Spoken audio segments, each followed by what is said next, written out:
Hi everyone, my name is Phil and welcome to Phil Does 3D.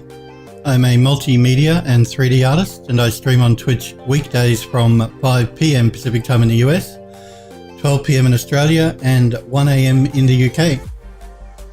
Hi Sniper Echo, always good to see you. We're going to be working on an Art Deco building today, interior and exterior. I'm setting it up in Max still. We're going to be looking at some of the assets to bring them up to date from when I created them initially in 2011, so 6 years ago. We'll just modernize it a bit more.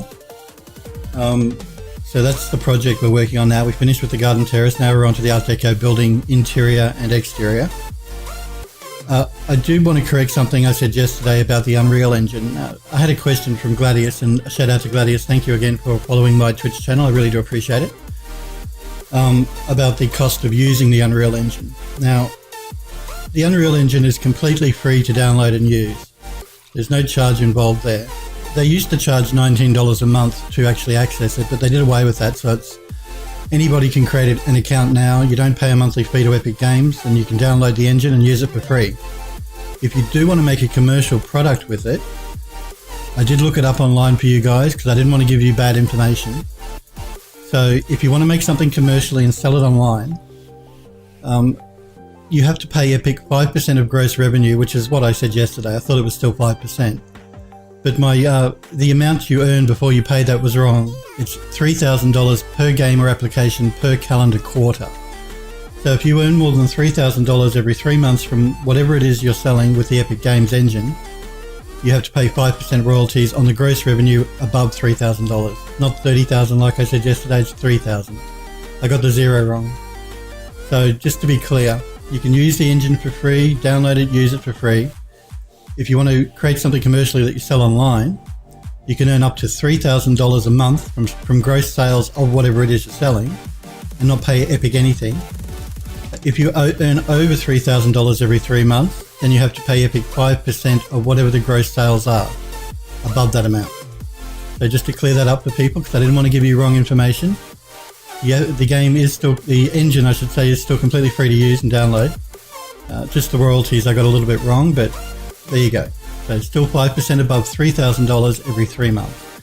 If you're not selling anything from online using the engine, then you never pay any royalties. So let's jump into Max and open up our file from yesterday, which is our Art Deco building. Remember guys, if you have any questions for me, please feel free to pop into chat and ask me. I'll do my best to help you any way I can. If you want to pop in and say hello, that's always cool. If you just want to watch, that's completely fine as well. So this is our Art Deco building that we're going to be taking into the Unreal Engine once we finish setting up the assets for it and recreating in that engine. So yesterday we were pulling out the different assets we're going to be using in the engine to rebuild that building when we get it into Epic Games Unreal Engine. So I think we'll just continue on doing that today.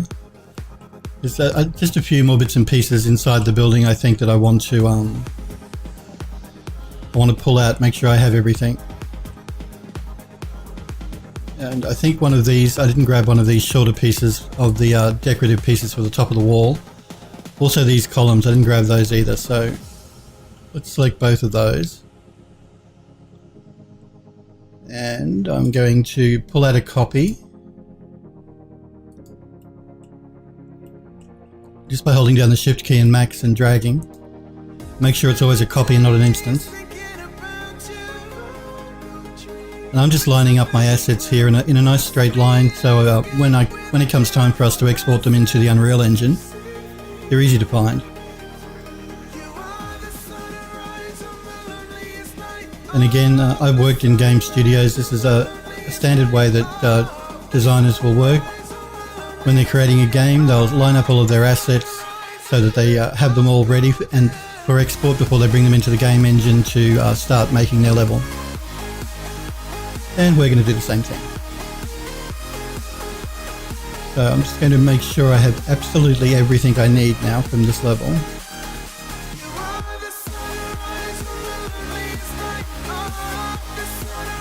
Now there is this rug here as well, this small blue rug. which I may end up changing the texture on. We'll see how we go. When I created the original level, I never really liked that rug to begin with, so we may swap the texture out, put something different there.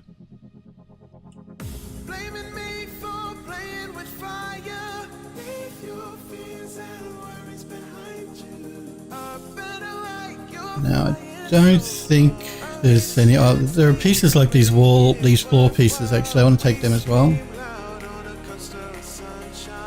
So again, hold down the shift key and drag and move. The same with the actual floor in here, this parquetry.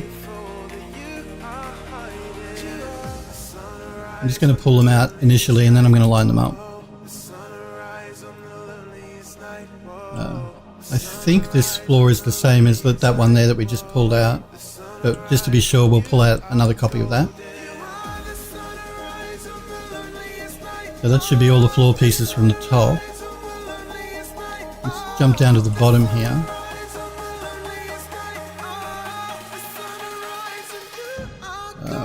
Now I know I grabbed that piece there. Let me just select something so I can stay within my model, otherwise Max will throw me everywhere. Now there are these floor pieces inside of these rooms. Now we're probably never going to see these rooms because I'm going to have doors here anyway. But we'll grab the floor piece just for the sake of having everything consistent and everything ready. If we don't use it, we won't. If we do use it, we've got it. I just want to check the tiles at the front here. I did grab those. Now I want to check the ones at the back of the building. It's just a little fiddly and Max to work with within a building like this. It doesn't look like I actually have a floor piece there, which is really odd, but I should have. I may not have it in this version of the model. Yeah, it doesn't look like I actually did the back room there, which I did in the fly-through that you saw when I did it in UDK 6 years ago. So we'll have a look at that later. We've got enough pieces here we can work with to begin with anyway. So that should be all the pieces I need. I'm pretty sure that's all the pieces we'll need. I might just double check these stairs out here. Yeah, that looks like it's just a copy of the stairwell from the main stairs without the side railings. Alright, let's line our pieces up properly so we've got them all nice and organised.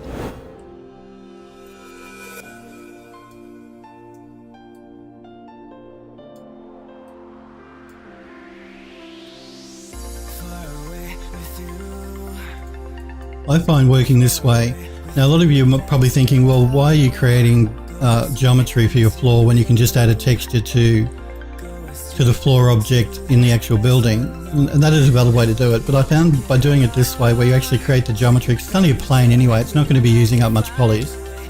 You've got a lot more control over what the texture is going to look like inside of the building, and I can actually take this into, say, Mari, which I'll probably end up doing, so I want to paint a bit more detail into that parquetry, just to give it a bit more life, and that's much harder to do if you're assigning the texture actually on those floors within the building. So that's the reason that I like to create these separate pieces that are like the floor, and not just assign a texture to a flat plane inside the building. I've got more control over texturing it and placement this way. They're all lined up in the top viewport, but I have a feeling they're not lined up properly in the front or side, so let's have a look at that.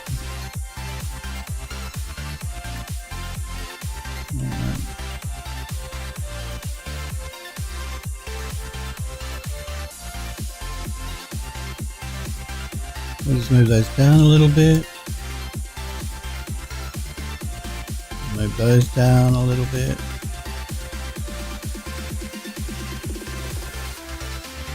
Hey Galen, good to see you. How have you been? Have you been streaming recently, Galen? I haven't noticed you online, that's all. I hope you're well. We're working on our Art Deco building here at the moment, just getting the assets set up before we take them into the Unreal Engine. And I want to do some update some of these assets for the new version of the engine. because they're a little dated. I want to redo some of the textures and stuff on some of the model pieces before we start rebuilding our Art Deco building in Unreal Engine 4. So at the moment, I'm just lining them all up. Oh, that's okay. It's all online if you ever want to watch it. On my color correct, Galen's talking about the color correction I did for the garden terrace. Yeah, that's all online though, so no problem. Just in case you guys may be new to my channel or don't know, I put all my previous streams under the videos section of my Twitch account, my Twitch channel, but you can also find them on my YouTube channel, so just for you guys that might want to catch up on something I've done in the past. Galen's been dealing with, oh no, loss of a close friend and depression. That's terrible, Galen. I'm really sorry to hear that. You have my best wishes, and I hope you're feeling better soon. I know what it's like to lose someone close. It's never nice. So I am really sorry to hear that.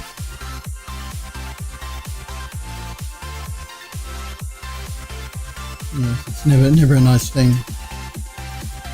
I actually was reading on Reddit this morning as well of another streamer that did a 24-hour stream and had a heart attack, I think. Not an old guy either, a younger guy. He was only about 35. So you just never know. So I'm truly sorry, Galen, and I hope you're feeling better soon. All my love.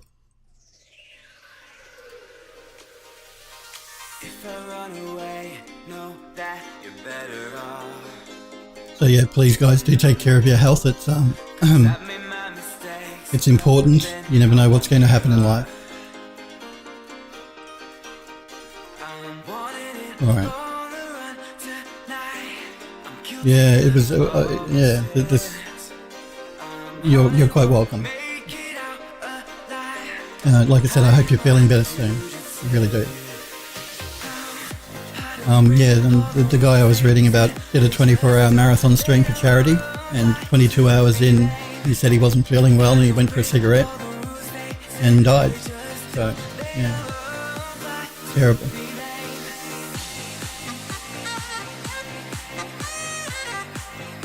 Okay, so we have our assets here lined up. And I just line them up like I said so that I know that I won't miss anything when I have to bring them into the Unreal Engine, because we have to rebuild the interior of that building in Unreal. I would never suggest you take a model like this complete and export it and bring it into Unreal that way. It's not a good way to be doing any sort of game design. Yeah, Galen says that at one point he didn't even eat for almost 3 days. Yeah, that's dangerous, dude. I know that some of you guys that may be watching me are streamers as well, and Galen's a 3D artist who streams on Twitch. And I know it can be tempting to sometimes ignore your body when you're streaming because you want to be online for people. But that's really not a healthy thing to do, and you're going to be doing your body and yourself much more harm in the long run. Trying to do these marathon streams. I'm not saying if you're up to it and you're healthy and you eat properly and you take proper breaks, you don't do these marathons, but just always think of your health when you do. Because streaming can take a lot out of you, it really can. And people don't sometimes realise just how much work goes into creating a stream for Twitch. Not just the stuff you see here on camera when people are streaming, the behind the scenes stuff as well, preparation work and social media, all of that sort of thing takes time. And even just as an artist working in a studio, I know that sometimes it can be tempting to work for hours on end at your computer and not get up and stretch or take regular breaks. And it is really important. I know it can be hard to do it, and I'm guilty of it myself on occasion of not taking breaks as regularly as I should, particularly if I'm on a deadline. But your health is the number one thing. If you don't have your health, you don't have anything. So yeah, just be careful, guys. That's all I'm saying. Make sure you eat properly, and take regular breaks to stretch your legs and all that type of thing. It's important. Because you know what it's like. If you're doing something you love, then it can be hard sometimes to stop. So, but it's important to take time out and stop and relax a little bit. And I feel so. My heart goes out also to the guy that his family who he died, the guy that died streaming. So. Getting back to what I was saying, though, you never want to take a building like this, complete such as that, and export it and bring it into the Unreal Engine, thinking, oh well, you know, everything's in there and I can just bring this in and start running through my level. That's not a good way to do it. You don't want to do that. You know, game engines have restrictions on polygon counts and texture sizes and ways to optimize whatever you're making to so that the game runs as quickly as it possibly can. And doing that is not taking everything as one object like that is really going to be a bad way to do it. I know it can be tempting to do it that way, but yeah, don't do it that way. If you're working in Vue like we were with the garden terrace, then that's fine, because it's not real time, and so it's fine to take a large object and bring it in that way. If you're working in a rendering program like Mouya or Blender or Max or V-Ray, that type of thing. But for games development, you don't want to be doing stuff like that. And that's why we're going to be completely rebuilding this building, pardon me, this building in Unreal bit by bit. It'll take longer, but it's best practice, and you'll because we can do things like instancing assets so that they use they're only loaded into memory once, and then the video card just references that asset that we copy around the building. You can't do that, of course, if you bring everything in as one object. As well as textures, you can instance your textures in the Unreal Engine, and that'll save on computation for your graphics card and your computer for the game engine. Galen says, but the main question I had about color correction, if I may go back, yes you may. Is it better to have your colors more on the saturated side before going into color correction? I heard that it's easier to remove color than to add it. It is true that it is easier to remove color than to add it, so that is very true. So if you want an easier job of it, by all means, if it's slightly oversaturated, then that will make your life easier to desaturate it. But you can, if something comes in that's a little undersaturated, you can color correct it to make it correct. But you are right. It is easier to take something slightly oversaturated and bring it back than to add it in color correction. Yeah, so that holds true. I agree. It's better if it's oversaturated than undersaturated. My advice though would be to render it out, not trying to make it oversaturated, but just render it out as normal, and then work with that. I wouldn't go out of my way to oversaturate a render so I could then take it into Photoshop and color correct it. I would just color correct it whatever way it comes in. But it is true that it will be easier to work with an oversaturated than undersaturated image for color correction. That is true. But don't let that interfere with when you're doing the render. That shouldn't come into play when you're actually doing the render itself, really. You work with whatever you got. Yeah, and you can work with both.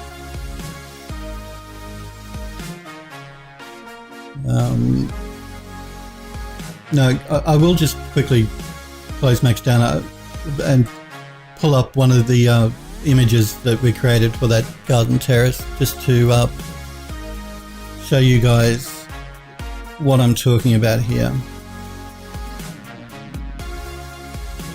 I did the 2560 by 1440 larger render over the weekend just gone.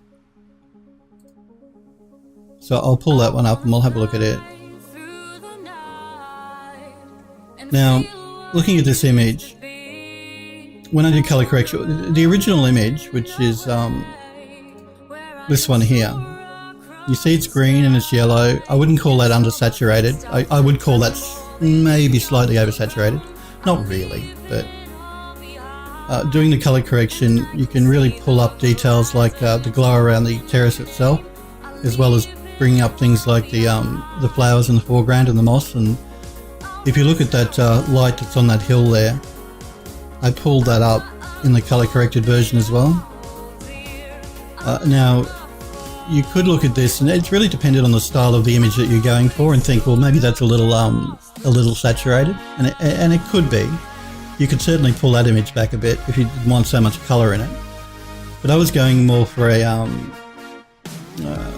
wanting a daydreamy sort of fantasy type look and having a bit more saturation in your color in that sort of image is never a bad thing.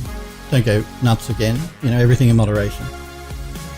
But it just helps from the original render to pull up, to take out the green and the yellow, because there's really too much green and yellow in the original render, and to draw your eye and the focus on the actual garden terrace itself.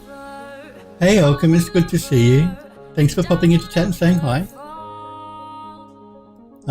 Yeah, so again though, getting back to this color correction question that Galen was asking, I was going for a fantasy, dreamy sort of look, so having a bit more of a vibrant color is good for the image.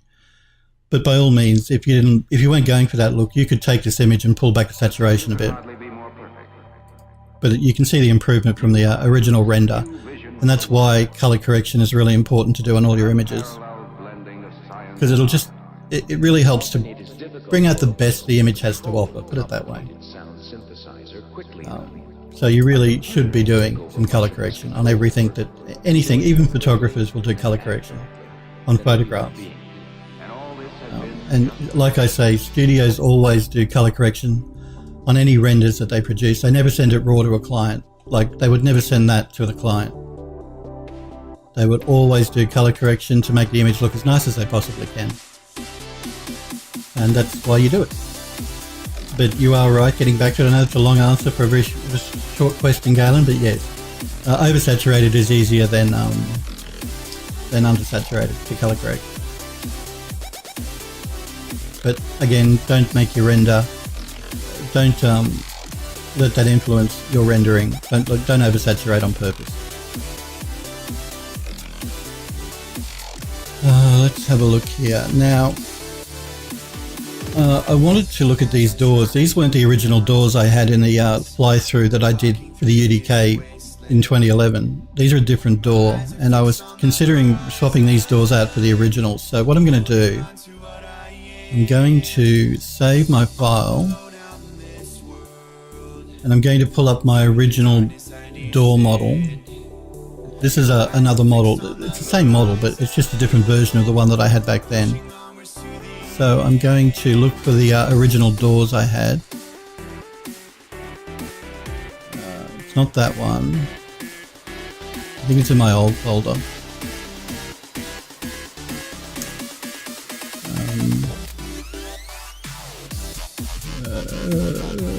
I've got so many versions of this building here.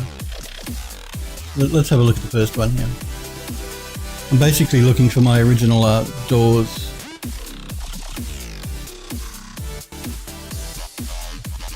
No, is it this one? I don't think my doors are actually in this one. So, no. Alright, let's look for another one. Another version, let's check that one out.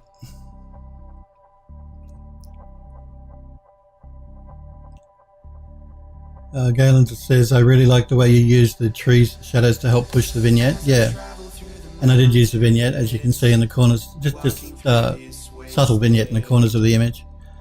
Again, just for those people that don't know, a vignette is just darkening up the corners of your image to draw attention to whatever it is in the center of the actual render, and just helps to simulate a real-world camera.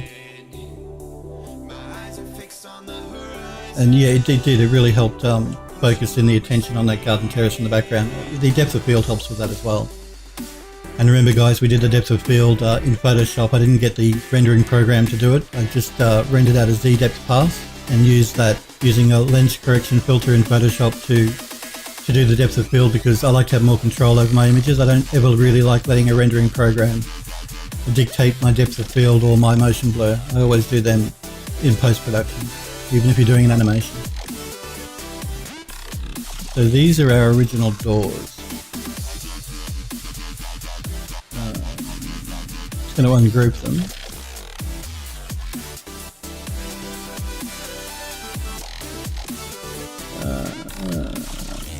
Let me isolate this selection for a minute.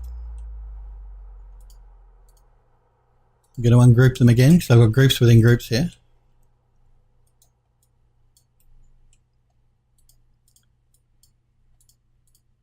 Is that still a group?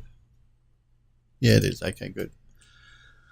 I'm just going to. These are our original doors that I created for the for that building, and I really like the stained glass in these windows more than I like the other doors that are in the new model. So I'm just going to export this door by going save as and save selected.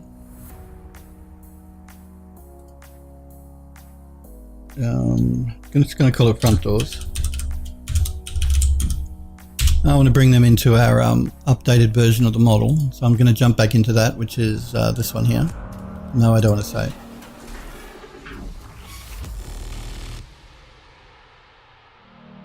And again, guys, if you are interested in that render I did for the garden terrace and you want to look at it in a bit more detail than what you see on stream, you can go to my website here. I'm going to pop this URL in the chat, and you can download the image and check it out a little bit more if you're so inclined.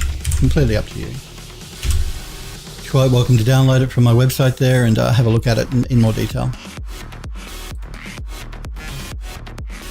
Okay, let's bring in those doors that we just exported. So I'm going to import and merge.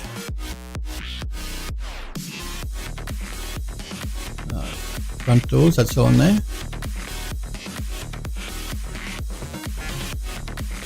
Okay, let's just pull them out a little bit here so we can compare them to the doors that we have on the model at the moment. I'm just going to rotate them 90 degrees.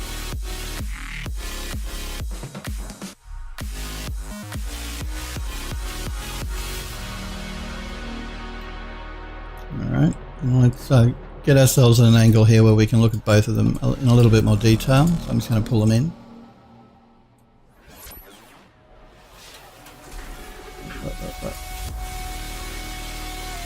Alright. They're slightly shaded on this side, so the oh, there we go, the green of the door. Yeah, I preferred these stained glass windows to these ones here. Now, you guys, you can tell me what you think, but I like the door here, the inside door, more than this green one. But I prefer the stained glass here to this stained glass here. So what I might end up doing is taking that door and putting it in this this version of the door. So keeping the two side pieces, moving that door into here, and maybe changing the color of that green a little bit as well to more of this sort of green.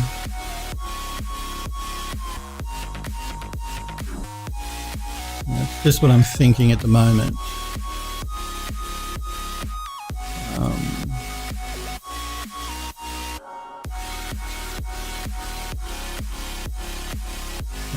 I'm going to isolate this selection here so I can sort of pull out one of these door pieces. At the moment, they're not grouped.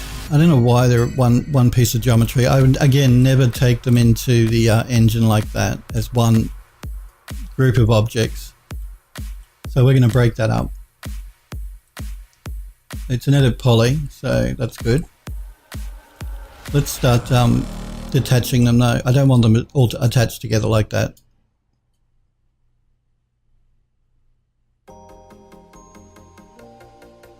I'm just looking at the stained glass not being in there. I'm wondering why that is, but we'll look at that in a minute.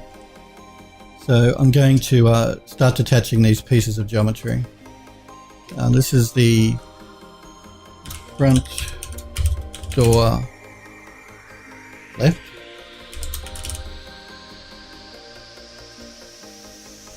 Which will make this the front door right. So front door right.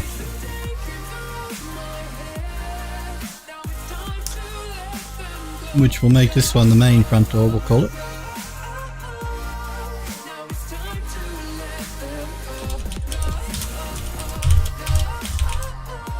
I have a feeling I attached these together like that, not for a games project, but this model is actually for sale on a couple of the websites. My store on the Creative Market and on Cornucopia. I think I did it for those more than anything. We're going to call this one side door. So detach, and we'll call it side door left. We'll make this one side door right.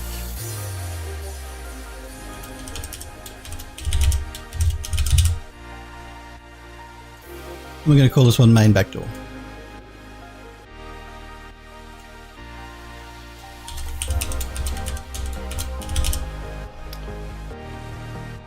Okay.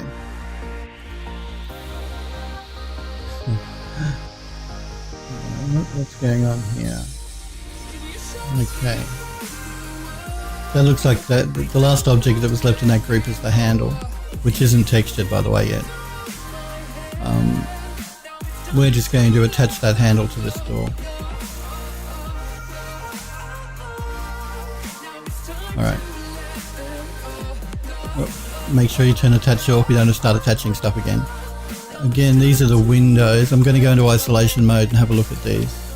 I did the same thing with the windows. For some strange reason. Let's do a collapse of the stack here, because I don't want to go back to the UBW map.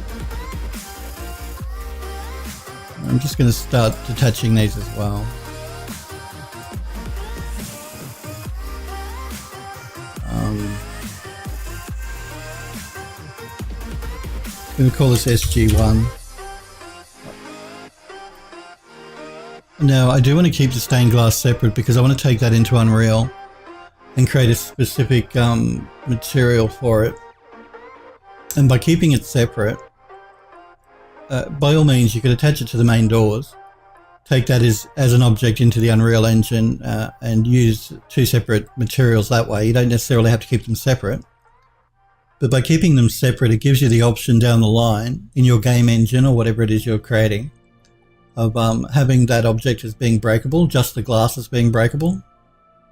So it's good practice to, even if you think you're not going to be creating something that's destructible, to have the option there by keeping it as a separate object and not attaching it to the main door. That way, like I said, this way we could we can make the glass breakable and it wouldn't be affecting the rest of the door frame. And I'll do that as well, even though I probably won't end up making the glass breakable, but if we do want to do that, we have that option. Again, we're going to call this one SG2, and we also have the option by doing it this way, which we're going to do with the doors as well, by the way, of just instancing, bringing in one copy of them and instancing it around, which we'll do with the doors too. So even though we've got 1, 2, 3, 4, 5, 6 main doors on this building, we're only bringing in one copy, and then we're going to create an instance then to rebuild it in the building itself. And we'll do the same with the windows. We'll remove that one. SG3.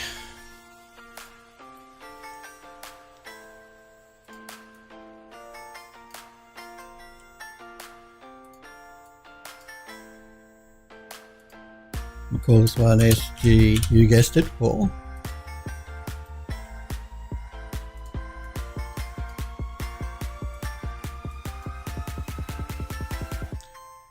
SG5, which should only leave the original one here, which I'm going to call SG6.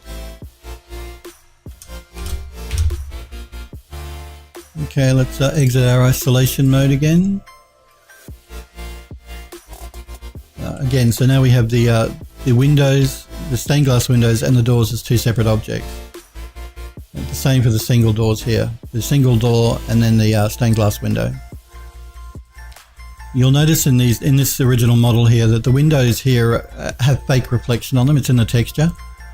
We're going to be completely removing these windows. We're going to be creating a glass panel, a glass plane in the Unreal Engine, a proper glass material to simulate that. So we're not going to be faking any of our reflection. We're putting reflection directly on the material, in the Unreal Engine. So pay no attention to that fake reflection you're seeing. And the same with the top windows. They have a texture of like blinds in the background there. We're going to be removing the blinds and just putting in a glass window pane. But we'll get into all of that when we jump into the Unreal Engine and start rebuilding the model. Now I have to decide whether I want to use this stained glass or this stained glass, and I'm not sure. So what I'm going to do is I'm going to select these objects. Again, I'm going to go into isolation mode. That just makes it easier for me to work with, you know, have everything else removed from the scene, so it's easy for me to work in Max. Now, I don't want to move any of these because they're lined up with the building, which isn't a big deal, really, because, again, we're going to be rebuilding the building in Unreal anyway. But I don't want to change them just yet, so I'm just going to make a copy of these two objects and move them out here. Again, I'm going to isolate selection, so I can keep isolating as much as I like, even when I'm isolated. And we're going to start putting these two doors together to see what looks better. So, let's have a look here.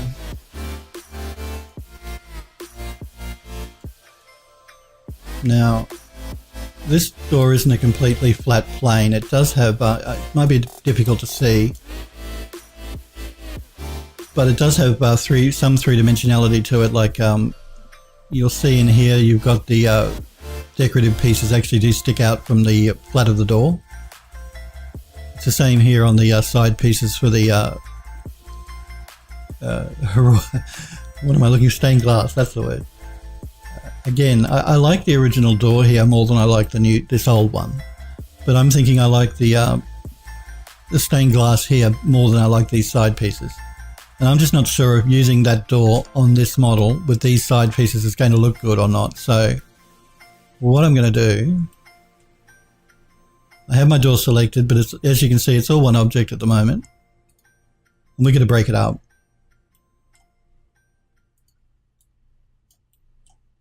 So again, I'm going to go into select object mode. And we're going to start selecting these pieces of the geometry that I don't want.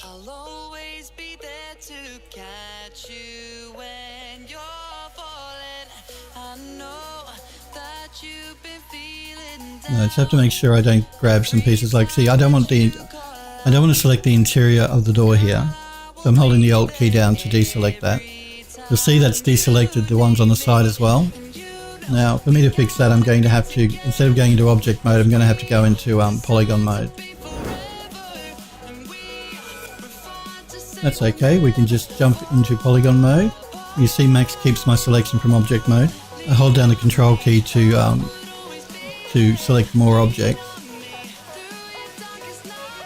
To add to my selection, I should say.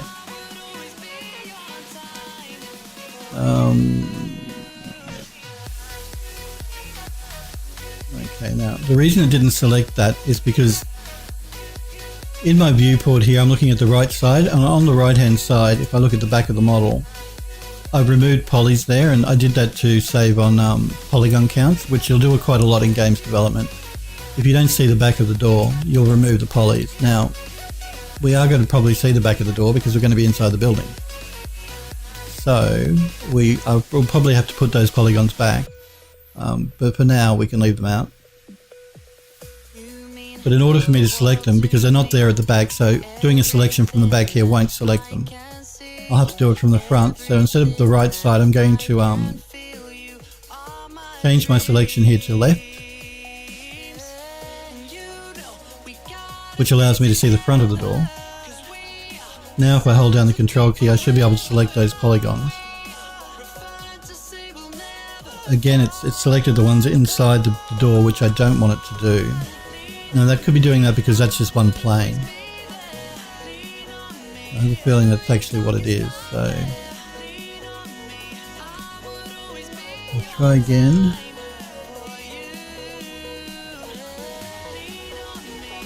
No, as long as I'm careful, we should be alright. It's the plane of that door, it butts right up against the plane of this one. That's why it's double selecting sometimes.